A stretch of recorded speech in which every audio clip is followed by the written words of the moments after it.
Bonjour et bienvenue, vous écoutez De l'huile dans les rouages, le podcast dédié à l'amélioration continue. Je suis Nicolas Frébourg et pour ce deuxième numéro, je vais justement préciser le terme d'amélioration continue. Alors l'amélioration continue au sens large du terme, bien sûr, puisque c'est un podcast de vulgarisation, donc un podcast dans lequel j'espère susciter de l'intérêt pour les auditeurs, dont c'est le métier, au moins pour éventuellement susciter des réflexions et des échanges, mais aussi pour celles et ceux pour qui ces concepts sont un peu flous, voire même font peur. Donc même si c'est pas votre cœur de métier, je vais tenter de vous intéresser à ces démarches utiles également pour vos projets personnels et même votre quotidien.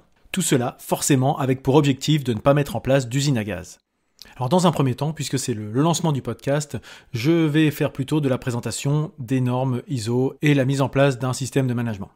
Avant d'aborder le thème principal de l'émission, je voulais faire un petit retour sur le premier épisode, donc l'épisode dans lequel je présentais le concept de ce podcast. Et je voulais vous remercier parce que vous avez été très nombreux à me faire part de vos retours, de vos encouragements. J'ai eu de nombreux partages, des gens qui ont fait preuve d'un intérêt assez, je dirais surprenant, parce que je m'attendais pas finalement à avoir autant d'intérêt pour un premier numéro, notamment des gens qui étaient pas forcément au fait de ce type de démarche. Donc je suis très content de ces retours. J'ai notamment eu un pic d'abonnement à ma newsletter assez impressionnant de près de 20% là en une semaine, donc je m'y attendais pas, comme quoi ça a un intérêt. Voilà, il y a un intérêt parmi vous, donc j'en suis ravi, j'espère que ça va pouvoir répondre, parce que j'ai l'impression qu'il y a une certaine attente qui a été créée, donc ça met un petit peu de pression de vouloir bien faire les choses, puisque je ne veux pas décevoir les attentes.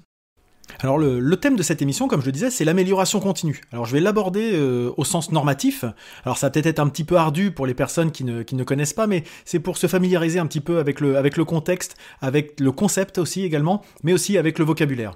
Alors au sens normatif, l'amélioration continue, c'est un des 7 principes du management de la qualité qui sont présentés dans la norme ISO 9000 version 2015. Donc cette norme traite des systèmes de management de la qualité et aborde notamment les principes essentiels et le vocabulaire. Alors, ces 7 principes sont rappelés également dans la norme ISO 9001 version 2015. La norme ISO 9001 elle est un peu plus connue du grand public, au moins dans le monde professionnel, puisque c'est une norme internationale qui détaille les exigences pour la mise en place de systèmes de management de la qualité en entreprise notamment, mais qu'on peut finalement déployer et décliner dans d'autres circonstances. Alors l'ISO, on en parle souvent, mais finalement, l'ISO, qu'est-ce que c'est ? L'ISO, c'est l'acronyme d'International Standard Organization, ou, en français, l'Organisation internationale de normalisation. Les normes ISO sont réexaminées tous les 5 ans, c'est pour ça que tout à l'heure, je vous évoquais la version 2015, notamment de la norme ISO 9000 et ISO 9001. Réexaminer tous les 5 ans, ça ne veut pas dire qu'elles sont forcément mises à jour. C'est juste une petite précision, mais on les passe en revue pour voir si justement il y a des choses à faire évoluer. Donc je vous disais que c'était un des 7 principes du management de la qualité. Je vais donc tous vous les énumérer, les 6 autres finalement. Donc le premier, c'est l'orientation client. Ensuite, on a le leadership, l'implication du personnel, l'approche processus, l'amélioration, donc qui est énoncée de la manière suivante. Le succès d'un organisme repose sur une volonté constante d'amélioration. Ensuite, on a la prise de décision fondée sur des preuves. Et enfin, le management des relations avec les parties intéressées. Alors voilà les 7 principes, je pourrais revenir sur chacun d'entre eux dans le détail au cours de futurs épisodes. Et au-delà de ces principes, l'amélioration continue, c'est aussi une exigence de la norme ISO 9001 version 2015 qu'on retrouve dans plusieurs chapitres, notamment le chapitre 5.2, relatif à la politique, puisque l'engagement d'amélioration continue doit être mentionné explicitement dans la politique qualité de l'organisme.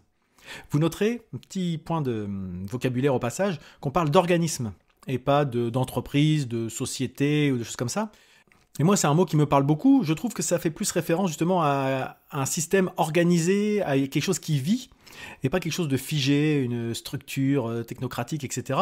Il y a cette espèce d'idée derrière que c'est quelque chose qui évolue finalement l'organisme. Alors c'est peut-être aussi une déformation, je dirais, universitaire, puisque j'ai fait des études de biologie et d'écologie, donc peut-être que je surinterprète, mais moi c'est un mot qui me parle beaucoup plus, je trouve.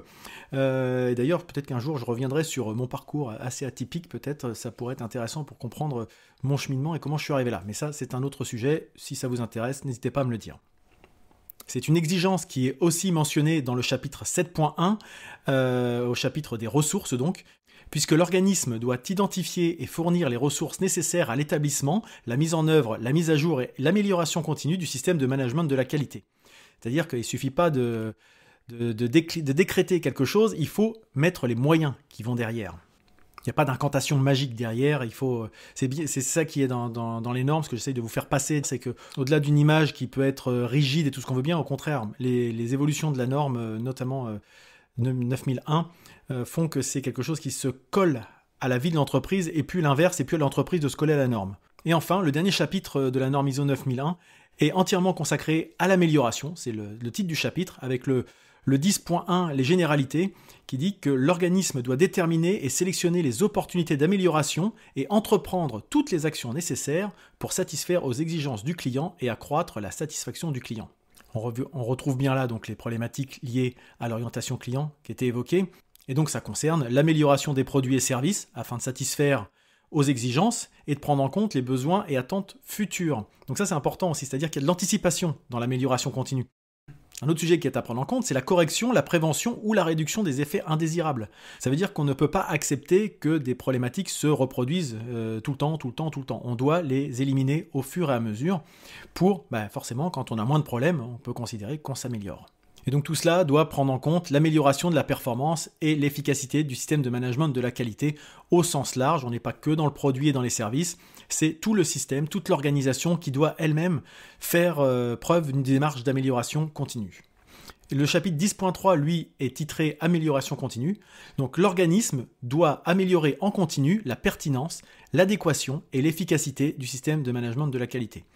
Et donc l'organisme, encore une fois ce terme-là, doit prendre en compte les résultats de l'analyse et de l'évaluation, ainsi que les éléments de sortie de la revue de direction pour déterminer s'il existe des besoins ou des opportunités à considérer dans le cadre de l'amélioration continue.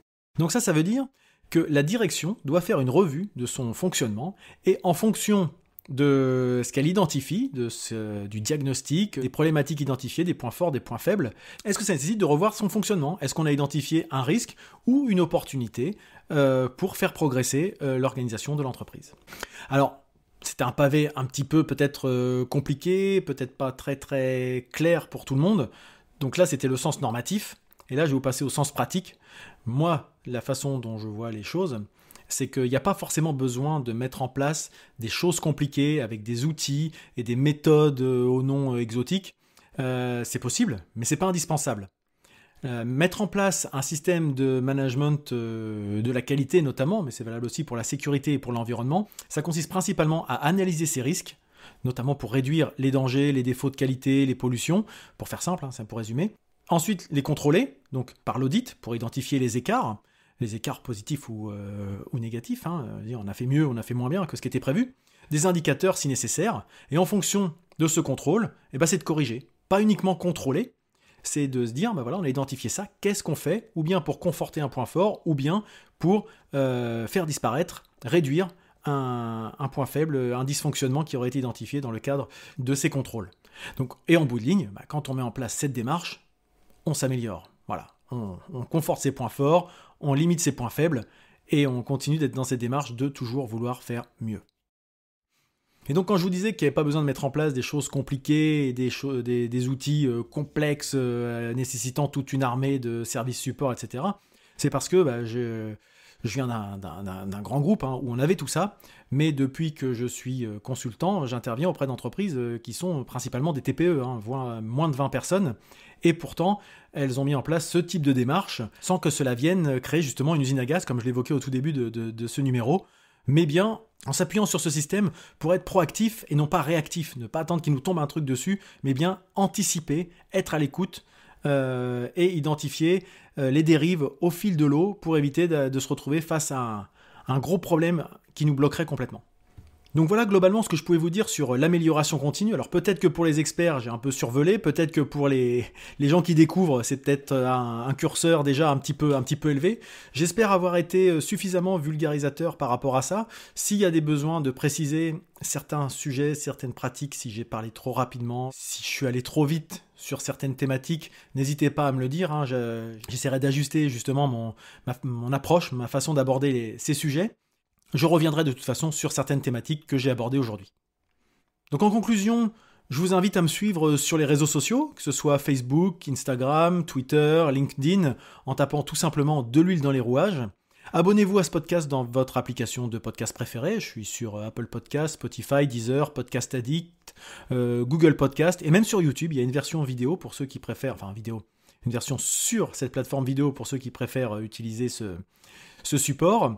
Et bien sûr, je suis sur le site deluiledanslesrouages.fr, donc tout ça, tout attaché. Vous pouvez donc utiliser tous ces moyens pour me répondre, me poser des questions sur les réseaux sociaux.